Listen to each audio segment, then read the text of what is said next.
Meghan's name dragged through the mud as called Little Ms. Forgetful after public rage peaked. Meghan Markle has today won her legal battle against the Mail on Sunday despite bombshell messages revealing 5 alleged contradictions in her court claims. Her credibility was threatened after the explosive evidence was submitted to the High Court by Associated Newspapers in November. We review the 5 alleged contradictions that emerged from Meghan's messages during the appeal. Little Miss Forgetful. Meghan previously claimed she did not know whether her communications team had given information to the Finding Freedom authors and insisted she had not been contacted by aides for clarification of any matters relating to the book. But she apologized in November after it was revealed she had shared email exchanges with Mr. Knauf over the biography. She told the court she had not remembered giving Mr. Knauf authorization to brief authors Omid Scobie and Carolyn Durand. Finding Freedom briefing. The emails between her and Mr. Knauf show the aide sat down for 2 hours with the Finding Freedom writers to discuss a string of briefing points Meghan wanted him to share. These included personal stories about Meghan's family, including how her half-sister Samantha had lost custody of all 3 of her children from different fathers. He wrote to Meghan, "I took them through everything. They are going to time the book for the run-up to the baby being born and it is going to be very positive.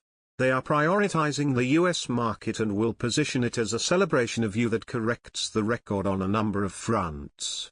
I will stay in close contact with them."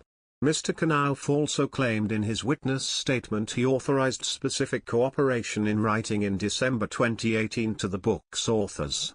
He said the book was discussed directly with the Duchess multiple times in person and over email.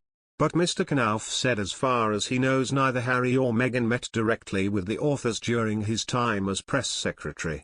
Dad's heart attack sympathy.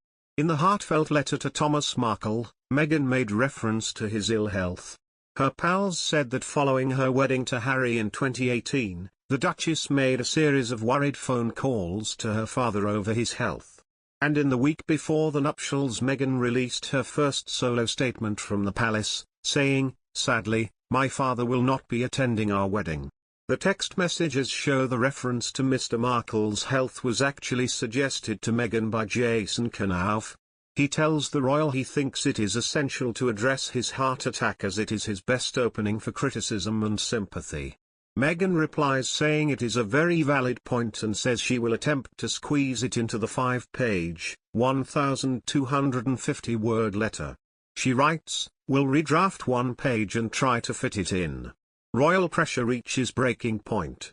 During the High Court hearing in January, Meghan said she felt forced to write the letter to her dad after they reached breaking point. Her barrister told the court, it was written, in short, by a daughter who felt she had reached a breaking point with her father. But the court heard allegations there was another motive behind the letter to Thomas Markle.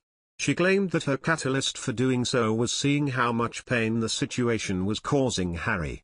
Meghan added, even after a week with his dad and endlessly explaining the situation, his family seemed to forget the context and revert to "Can't she just go and see him and make this stop?" Leak fears. Meghan deliberately called Mr. Markle Daddy in the handwritten letter as she believed it would pull at the heartstrings if the public saw it. Mr. Knauf outlined how the Duchess said she had been meticulous in her wording in the private letter as she had obviously written it with the understanding that it could be leaked.